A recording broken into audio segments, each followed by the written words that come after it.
ओम शांति। हमारी खुशी जाने का एक बहुत बड़ा रीज़न होता है कि हम दूसरों के व्यवहार को देखते रहते हैं। जब वे कोई गलत कार्य करते हैं, हमसे झूठ बोलते हैं या धोखा देते हैं, तो हम बहुत दुखी हो जाते हैं। फिर हमें लगता है कि वे सही होने चाहिए, उन्हें अच्छा व्यवहार करना चाहिए, उन्हें झूठ नहीं बोलना चाहिए। तो जब हम किसी एग्ज़ाम की तैयारी कर रहे होते हैं, तो मान लीजिए कि आप दिन में 8 घंटे बहुत मन लगाकर स्टडी करते हैं। आपके साथी भी उस एग्ज़ाम की तैयारी कर रहे हैं। तब आप यह सोचकर दुखी होते हैं कि उन्हें भी 8 घंटे पढ़ना चाहिए और उन्हें भी बहुत मन लगाकर पढ़ना चाहिए।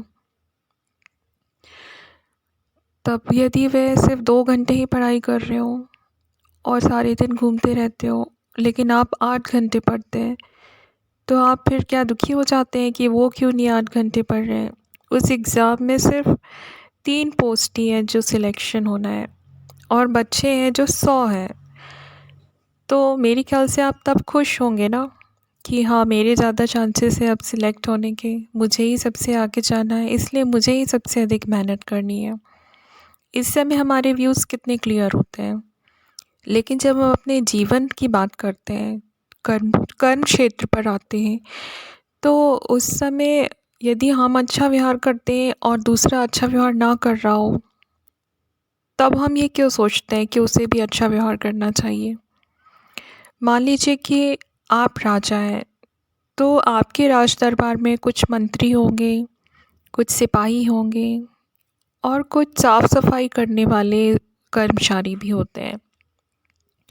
तब क्या एक राजा ये सोचेगा कि जो व्यक्ति सफाई कर रहा है उसे भी मेरे जितना समझदार होना चाहिए, उसे भी इतना ज्ञान होना चाहिए और वो मेरे जैसा व्यवहार क्यों नहीं कर रहा है? क्योंकि वह एक सफाई कर्मचारी है, तो डेफ़िनेटली वह राजा से कम समझदार होगा और कम अच्छा होगा। तो ऐसे ही हम अपने जीवन की बात करें कि यदि सारे व्यक्ति ही बहुत अच्छे हो जाएँगे, यदि सारे व्यक्ति ही झूठ बोलना बंद कर देते हैं और सभी सर्वश्रेष्ठ हो जाते हैं, तो इस तरह तो अपने कर्मों के हिसाब से फिर हम सब बहुत ही अमीर व्यक्ति बन जाएंगे। तो फिर शायद किसी को नौकर नौकरानी का जन्म ही ना मिले। तो फिर यह सब कार्य कौन देखेगा, क्योंकि हमें अपने कर्मों के हिसाब से ही नया जन्म मिलता है। तो यदि आप बहुत अमीर हैं और यदि आपके कर्मचारी झूठ बोल रहे हैं, कुछ गलत कार्य करते हैं, क्योंकि वह अपने कर्मों का फल भोग रहे हैं और वे जैसे कर्म अभी कर रहे हैं उसी के अकॉर्डिंग उनका नया जन्म भी निर्धारित हो रहा है। तो इस समय भी हमें ये दुखी नहीं होना चाहिए जब हम बहुत अच्छे कर्म करते हैं, दूसरों के साथ अच्छा कर रहे हैं, लेकिन दूसरे आपके साथ बुरा कर रहे हैं, तो आप दुखी मत होइए, क्योंकि वो जो कर्म कर रहे हैं उससे वे अपना भाग्य बना रहे हैं। लेकिन हमें तो अपना भाग्य अच्छा बनाना है। हम एक अच्छे घर में जन्म लेना चाहते हैं, हम अमीर होना चाहते हैं, तो उसके लिए हमें अच्छे कर्म करने होंगे। तो हम फिर दूसरों से कंपैरिज़न ना करें और जब दूसरे व्यक्ति गलत कर भी रहे हैं तब भी आप निश्चिंत रहिए और यह सोचिए कि वे जो कर्म कर रहे हैं उससे वे अपना पद निर्धारित कर रहे हैं, पर हमें तो नंबर 1 पोस्ट चाहिए ना, तो हमें उसी अकॉर्डिंग कार्य करने होंगे और हमें वैसा ही व्यवहार करना होगा। इसलिए कभी सेम टू सेम पर मत जाइए, क्योंकि जब हम एग्ज़ाम में भी तैयारी करते हैं ना, तो हम यही सोचते हैं ना कि सबसे ज़्यादा मेहनत मैं ही करूँ, मैं ही फर्स्ट आऊँ। तो सेम इसी चीज़ को आप अपने जीवन पे भी लागू करिए कि मुझे ही ज़्यादा अच्छे बनना है, दूसरों की नकल नहीं करनी है। दूसरे यदि बुरी चीज़ें करते हैं पर मुझे नहीं करनी है, तो इस तरह हमारी खुशी बनी रहती है फिर। क्योंकि यदि हमें अमीर बनना है और क्योंकि ये सब हमारे कर्मों पर ही निर्भर होता है ना, अच्छे कर्म करते हैं तो हमें अच्छा रिटर्न मिलता है। बाहर से कुछ भी दिखता रहे, वास्तव में तो ये सारा कर्मों का ही हिसाब किताब है। तो इसलिए मुझे ही अच्छा व्यवहार करना है, सामने वाला कुछ भी करता रहे हमें वही नहीं देखना है, बल्कि हम सिर्फ स्वयं पर ही फोकस करें, खुद को सुधारें, खुद कुछ भी गलत ना करें, भले ही दूसरे व्यक्ति कुछ भी करते रहें।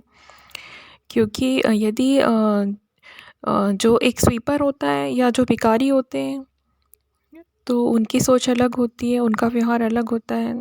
और कोई एक जो बहुत बड़ी पोस्ट पर होगा, कोई कलेक्टर होगा, उसकी सोच अलग होगी, उसका व्यवहार अलग होगा।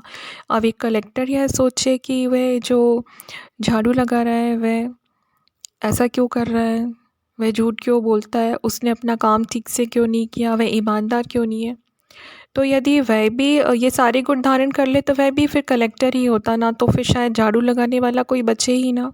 तो इसलिए हर इंसान अपने अपने कर्मों के हिसाब से ही अपना व्यवहार करता है, तब हमें ये दुखी नहीं होना चाहिए। लेकिन हमें तो अच्छे ही बनना है, क्योंकि हम तो अच्छा ही पद प्राप्त करना चाहते हैं और हमें एक अच्छे इंसान बनना है।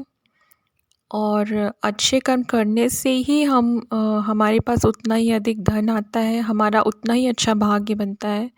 तो इसलिए सिर्फ़ खुद को सुधारने पर फ़ोकस करें, दूसरे व्यक्ति जो भी कर रहे हैं उन्हें उनके भाग्य पर छोड़ दें, वे अपना भाग्य बना रहे हैं और हम खुद को सुधारते जाएँ ताकि हमारा भाग्य बहुत ही श्रेष्ठ बनता जाए। Thank you.